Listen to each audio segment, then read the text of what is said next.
Nous édifie beaucoup plus sur notre marche chrétienne. Aujourd'hui, je suis accompagné avec mon invité spécial qui s'appelle le pasteur Éric Kiakouaman. Il est le père de 6 enfants, marié à maman Evelyne Kiakouaman. Il réside à Paris et il est le pasteur de l'église Amour et Vérité à Paris. Et je profite directement de pouvoir le saluer ce matin. Bonjour, monsieur pasteur Éric. Bonjour. Comment vous allez, papa? Ça va bien, Arsène. Je vous dis bonjour et puis je vous souhaite le bienvenu sur notre chaîne AFM TV. J'espère que c'est la première fois, mais ce n'est pas la dernière fois. Je l'espère. Je l'espère bien. Merci beaucoup, papa. Et sur ce, aujourd'hui, il y a ces grands thèmes. Il y a beaucoup de gens qui m'ont écrit que nous puissions vous demander et vous poser des questions tout autour de ces grands thèmes qui est la foi qui réside. Donc, je vais voir la victoire qui triomphe ces mondes. Je ne sais pas si vous avez des idées par rapport à ça. Oui, en fait, merci beaucoup pour m'avoir donné la parole. Notre thème, c'est la victoire qui triomphe de ce monde. Oui. C'est notre foi. Oui. Et c'est tiré du livre de 1 Jean au chapitre 5, le verset 4. Ok. Voilà. Et maintenant, quelles sont les astuces d'abord qui vont nous accompagner pour que nous puissions réussir d'abord dans ce monde? Ok, en fait, le problème qui est là, j'aimerais bien revenir sur le thème qu'on va développer. Je sais que le temps nous est imparti, mais je vais essayer de dire l'essentiel.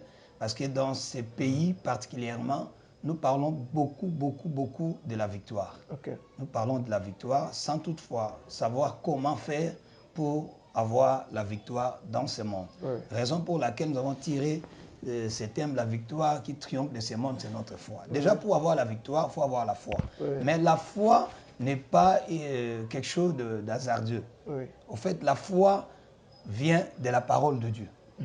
La Bible nous dit dans Romains chapitre 10, le verset 17, que la foi vient de ce qu'on entend. Oui. Et ce qu'on entend vient de la parole de Dieu. Donc nous voyons que la parole de Dieu, c'est notre sous-bassement. Tout ce qu'on peut faire dans le milieu chrétien doit être basé sur la parole de Dieu. Et raison pour laquelle nous voulons ce matin nous évertuer sur la parole.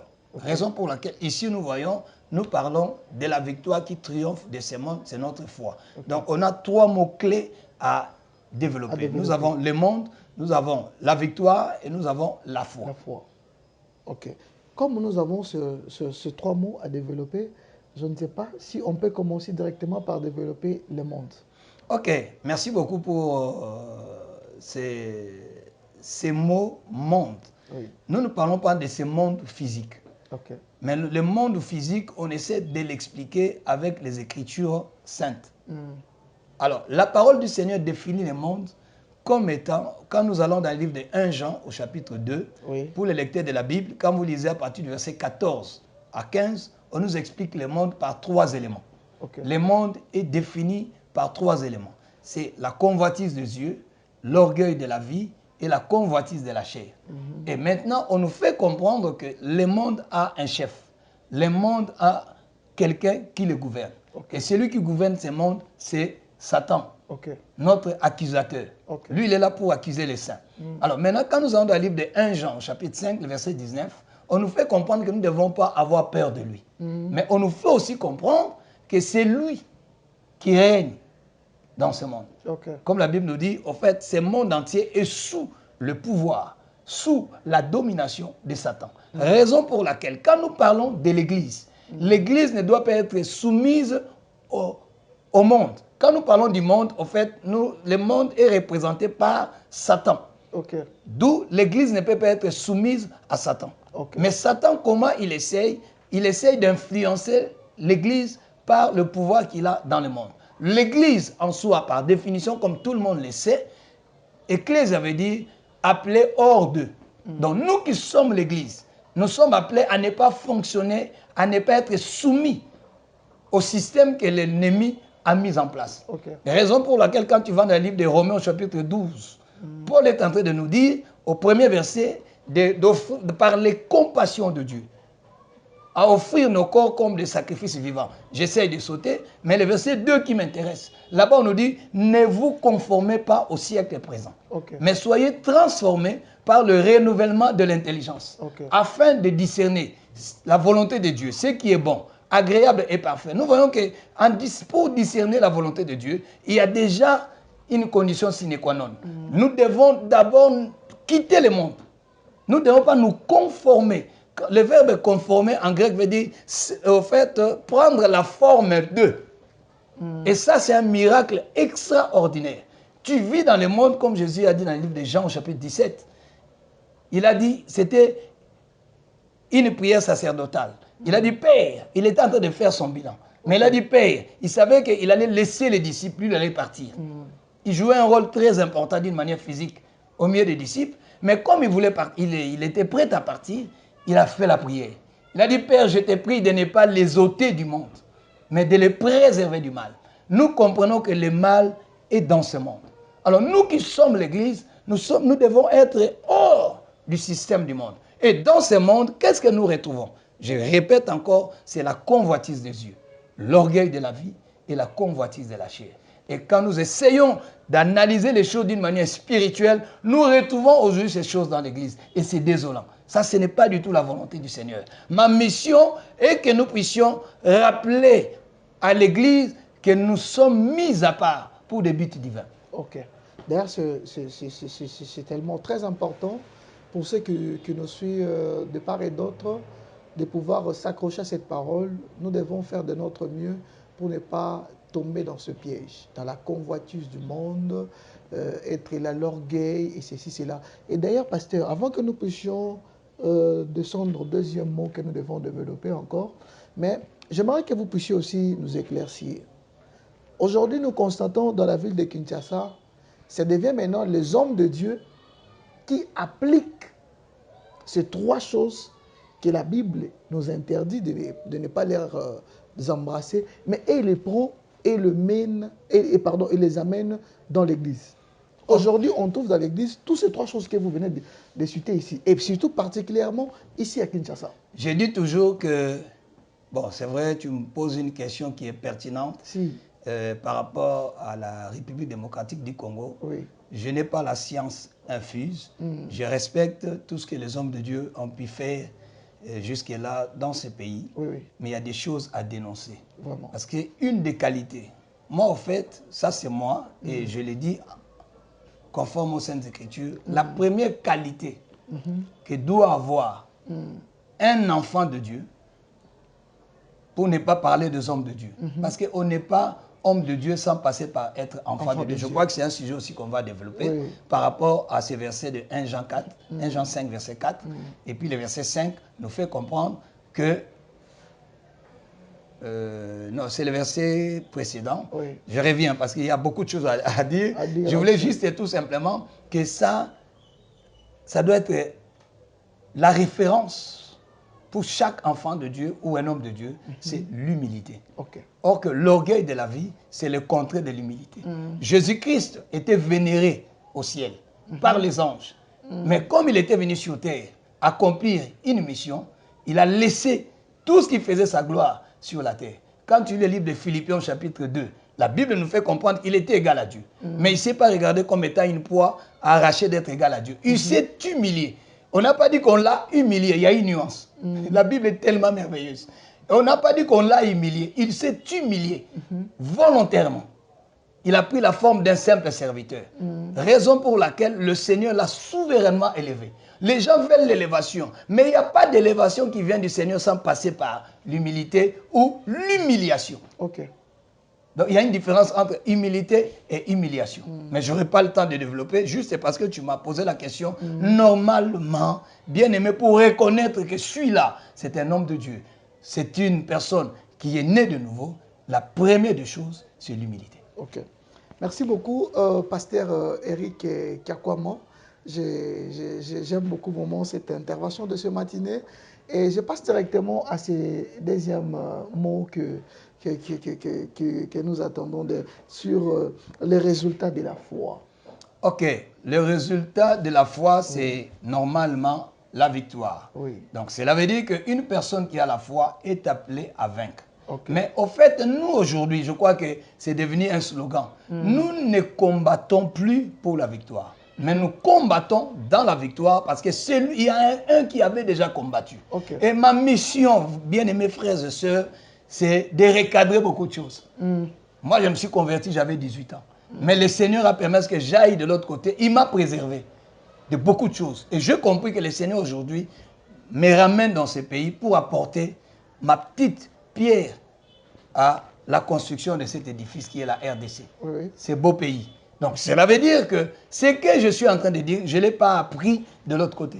Je l'ai appris ici, j'avais 18 ans quand je me suis converti. Aujourd'hui, je n'ai plus 20 ans, j'ai plus 30 ans, j'ai plus 40 ans, j'ai plus 50 ans. Donc, pour dire que je sais ce que je suis en train de dire. J'ai le souci de retrouver l'église que j'avais connue. Aujourd'hui, j'ai du mal à la retrouver. Je sais qu'il y a un reste. Le Seigneur se réserve toujours un reste. Alors, j'aimerais bien revenir sur la foi. Parce que quand tu me parles de la foi, aujourd'hui, la foi est très, très mal définie. Oh là.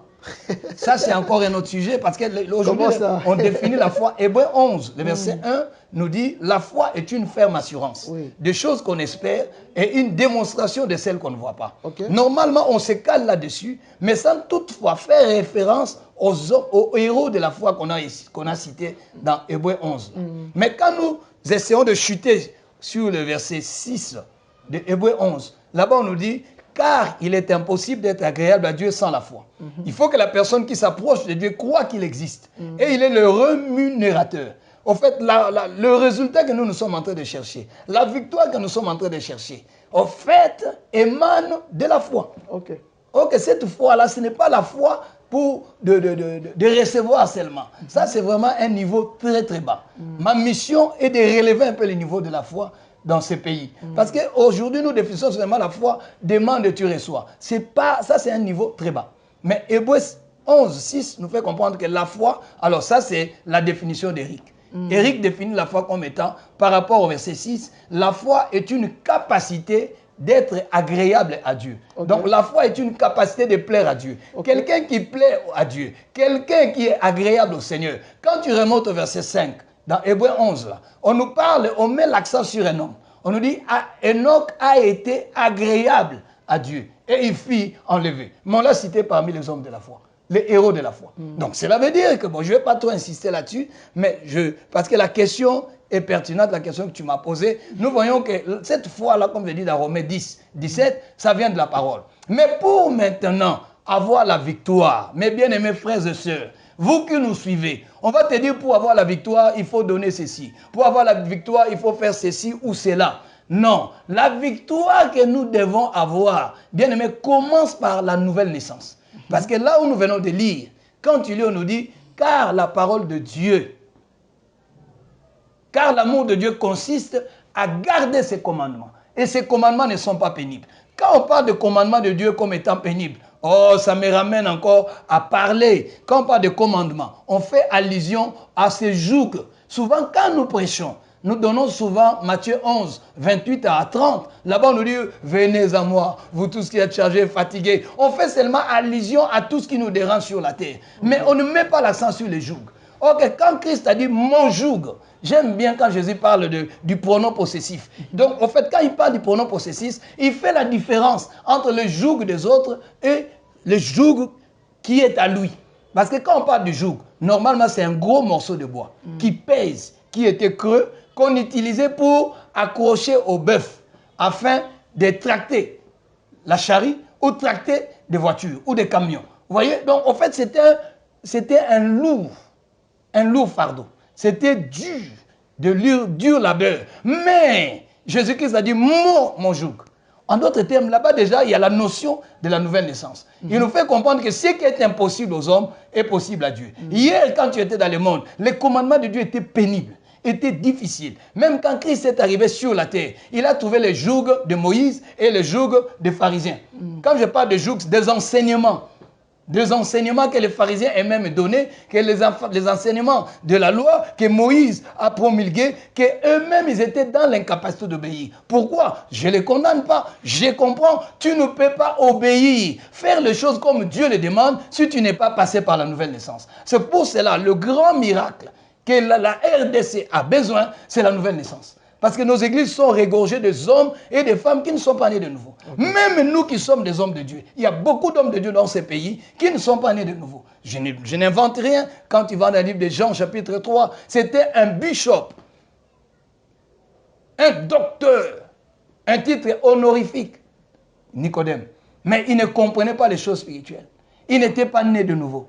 En fait, il est allé voir Jésus de nuit parce qu'il savait qu'il avait la notoriété dans la ville. Mon frère, tu peux avoir la notoriété dans la ville. À quoi sert un homme de gagner le monde s'il perd son âme? Non. Ici, on est en train de nous faire comprendre que quel que soit ton rang spirituel, tu dois d'abord commencer par naître de nouveau. Il faut te remettre en cause, te poser des questions si tu es né de nouveau. Parce que Nicodème a dit, personne ne peut faire ces choses si Dieu n'est pas avec lui. Donc lui-même, il a déduit qu'il n'avait pas Dieu, malgré son titre académique. Il n'avait pas Dieu. Et Jésus lui dit, tu dois naître de nouveau. C'était une obligation, ce n'est pas une option. Vous comprenez la différence entre l'obligation et l'option. Quand tu achètes une voiture, il y a des options, mais la voiture doit avoir un moteur. Il y a des options où la climatisation, ou les vitres teintées ou électriques. Mais tu peux ne pas avoir ça, on appelait ça, on va l'appeler une voiture. Alors, maintenant, nous, la nouvelle naissance, c'est une obligation, c'est une condition sine qua non. Tu ne peux pas faire les choses de Dieu, tu ne peux pas te retrouver dans le milieu chrétien si tu n'es pas né de nouveau. Donc, on est de nouveau par une sémence. C'est comme nous sommes nés. Autrefois, on a connu la naissance physique où nous sommes tous des enfants d'Adam. Avec le sang adamique qui circule dans nos veines, qui fait de nous des pécheurs. Romains 6, 23-24 nous fait comprendre que tous sont privés de la gloire de Dieu. Le salaire du péché, c'est la mort. Mais le don gratuit de Dieu, c'est la vie éternelle. Et cette vie éternelle nous est donnée par cette sémence incorruptible qui est la parole. Oh, la parole doit aujourd'hui revenir dans l'église. Nous ne venons pas à l'église pour faire des cérémonies, mais nous devons annoncer la parole qui change la vie des gens. Et cette parole est immuable. Nous les hommes, nous passerons, mais la parole de Dieu ne passe jamais. Elle reste la même. Cette parole, quand tu la reçois, tu ne resteras plus la même, à moins que tu ne l'as pas reçue. Mais une personne qui a reçu cette sémence, ça ne dépend plus d'elle. Qu'il pleuve, qu'il neige, qu'il vente, cette parole va accomplir les buts pour lesquels elle a été envoyée, comme Ésaïe 55, le verset 11 nous le dit. Nous voyons effectivement que cette parole du Seigneur bien-aimé, oh laisse-moi te dire, j'aime la parole. Quand tu vas dans Hébreux 4, 12, on nous dit que la parole de Dieu est comme une épée à double tranchant. Elle a la capacité de séparer moelle et jointure. Elle a la capacité de séparer l'âme et l'esprit. L'heure est arrivée où l'Église doit être composée des hommes et des femmes qui ne vivent pas, qui ne font pas les choses, qui ne suivent pas les hommes de Dieu par rapport aux sentiments. Parce que l'âme, c'est le centre de nos émotions. L'âme, c'est le centre de nos sentiments. Mais quand la parole vient, oh, j'aime la parole de Dieu. Elle fait la différence entre l'âme et l'esprit. Ça, c'est l'esprit qui nous permet de rentrer en contact avec Dieu. L'âme, bien aimé, c'est le centre des sentiments. Même si les choses que nous sommes en train de faire à l'église n'ont rien à voir avec la parole, mais comme tu as déjà les sentiments, tu aimes cette personne, tu es fanatique, tu ne peux pas du tout t'en débarrasser. Mais je suis venu t'annoncer une bonne nouvelle. Je suis là pour dire que le fondement doit revenir à sa place. Donc nous avons besoin de naître. Si tu veux avoir la victoire, le secret, c'est la nouvelle naissance. Ce n'est pas donner, tu fais ceci. Non, ce n'est pas ça. Les données vont suivre. Je peux te les démontrer par A plus B dans la Bible. Matthieu 6, 33, c'est mon verset de base. Là-bas, on nous dit, recherchez premièrement le royaume et la justice de Dieu. Et toutes ces choses vous seront données par-dessus tout. Vous voyez? Donc, les choses que nous sommes en train de chercher là. Notre victoire, ce n'est pas contre les hommes. On n'a qu'un seul ennemi, qui est le diable. Ton oncle n'est pas ton ennemi. Ta tante n'est pas ton ennemi. Comment tu vas en vouloir à ta tante? Une personne qui est née de nouveau, la nature adamique n'a plus sa place ou sa raison d'être dans sa vie.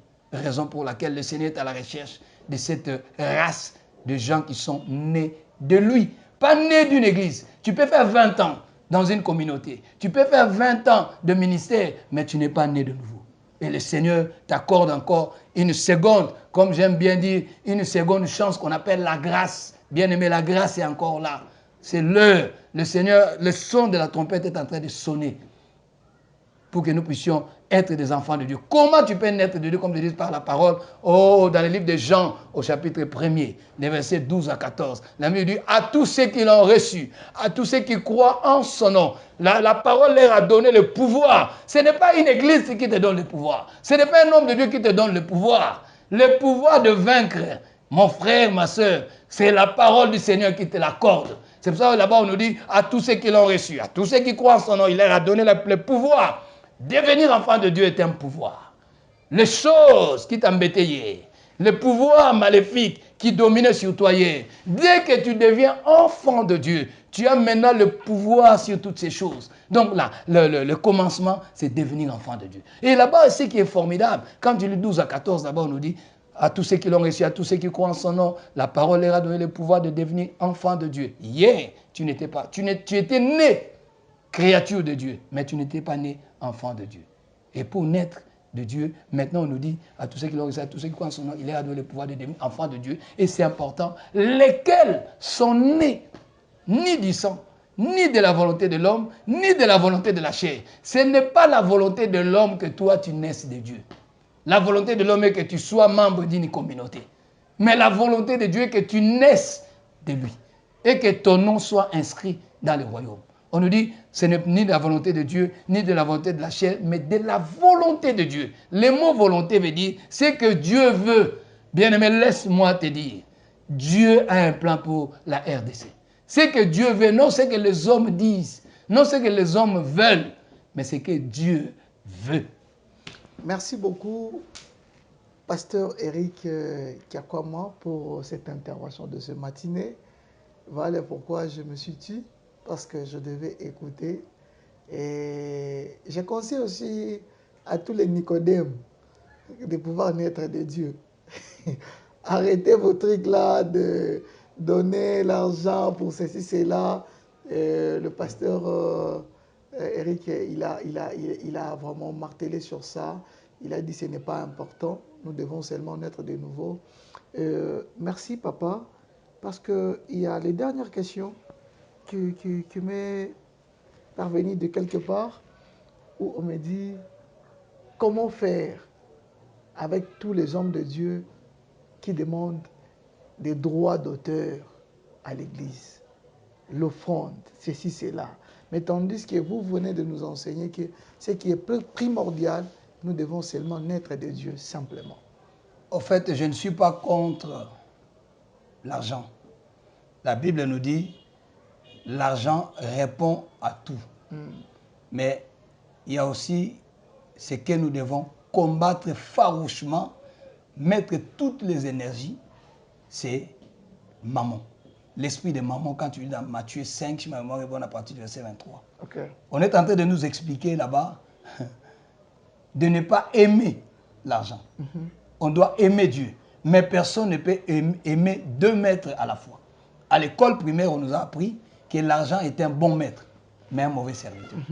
Alors, nous qui sommes maintenant de Dieu, nous ne devons pas avoir comme maître maman. Nous ne prêchons pas l'évangile pour avoir l'argent. Non, ça, il faudrait que ça soit clair. Mais aujourd'hui, il y a beaucoup de gens qui se sont improvisés dans les ministères pour l'argent. Raison pour laquelle je dis que je ne suis pas contre l'argent, mais l'argent doit être, au fait, affecté à des besoins de l'Église. Okay.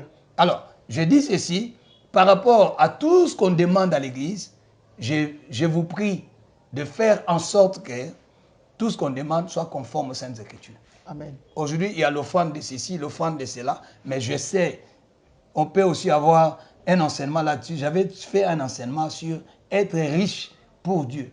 Non, être riche pour nous-mêmes. Être riche pour Dieu. Et ça, c'est un enseignement encore poignant qui nous fait comprendre effectivement comment devenir riche pour Dieu, non pour nous-mêmes. Parce qu'aujourd'hui, l'égoïsme bat les pleins. Mais ce n'est pas étonnant. Nous ne sommes pas étonnés à rien de nouveau sous le soleil. La Bible dit dans les derniers temps, les hommes aimeront l'argent plus que Dieu. Et c'est ce que nous sommes en train de vivre dans ces pays. Okay. Donc l'heure est arrivée. Si toi, un homme de Dieu, tu as compris que tu es tombé dans les pièges, il y a encore la grâce qui est là. Je ne suis pas là pour condamner, mais je suis là pour dénoncer. Je ne suis pas là pour condamner. Qui suis-je pour condamner? Mais je suis là. Ma mission, c'est de dénoncer ce qui s'est fait dans l'Église, qui n'est pas conforme aux Saintes Écritures. Notre soubassement, c'est la parole. Je crois que j'avais dit, il y a un verset que j'aime beaucoup, c'est Psaume, chapitre 11, verset 3. Okay. La Bible nous dit, quand les fondements sont renversés, le juste, que ferait-il? Et aujourd'hui, avec l'œil spirituel, avec des jumelles spirituelles, mon frère, ma soeur, ce n'est pas par prétention. Si tu as l'œil spirituel, tu comprends que dans ces pays, les fondements sont renversés. Et l'heure est arrivée où on doit encore apporter la bonne parole pour que les fondements reviennent à leur place. Merci beaucoup, le pasteur Eric Kiakwamo, pour cette intervention de ce matinée. Je vous dis un grand merci et je profite directement de pouvoir saluer le membre de l'église Amour Vérité depuis Paris. Merci beaucoup, papa. Et je pense bien que même si vous Ok, je crois qu'il n'y a pas d'hasard. Comme le Seigneur l'a permis, nous prions un Dieu qui ne fait pas les choses à moitié. C'est un Dieu de la perfection. Comme il a commencé, il va achever cette œuvre. Je crois que nous aurons encore des occasions de nous retrouver pour continuer ce travail qui est vraiment très, très important pour redresser la pente. Maintenant, pour terminer cette émission, quelles sont vos impressions pour notre chaîne AFM TV? En fait, j'ai beaucoup aimé. J'ai vu qu'il y a ces faibles commencements qui est vraiment à encourager. Je conseille à ce qu'on puisse encourager ces genres d'initiatives. C'est vraiment intéressant. Je manque même de mots. Je suis ému de voir que les jeunes gens se débrouillent avec les moyens qu'ils ont. Et j'ai prie pour que cette chaîne ait vraiment une longue vie. Et je sais qu'avec l'aide du Seigneur, ça ira parce que nous voulons rétablir la vérité sur la place particulièrement de Kinshasa et de la RDC. Parce que nous, quand on a commencé l'église à Paris, on était de jeunes gens d'une vingtaine d'années. Mais ce qui nous animait, c'était de rétablir la vérité sur la place de Paris. Aujourd'hui, je ne les regrette pas parce qu'on a fait ce qu'on pouvait et les autres aussi sont en train de continuer le chemin. Donc voilà un peu ce que je peux dire. Merci beaucoup. Je salue directement maman Evelyne Kiakwama. Je salue aussi maman Diva Bilonda. Je salue Delbi Bilonda. Je profite aussi directement de pouvoir saluer maman Nyamete Rachel. Donc maman Rachel et maman Nyamete. Donc je vous salue de partout où vous nous suivez et je salue la grande équipe de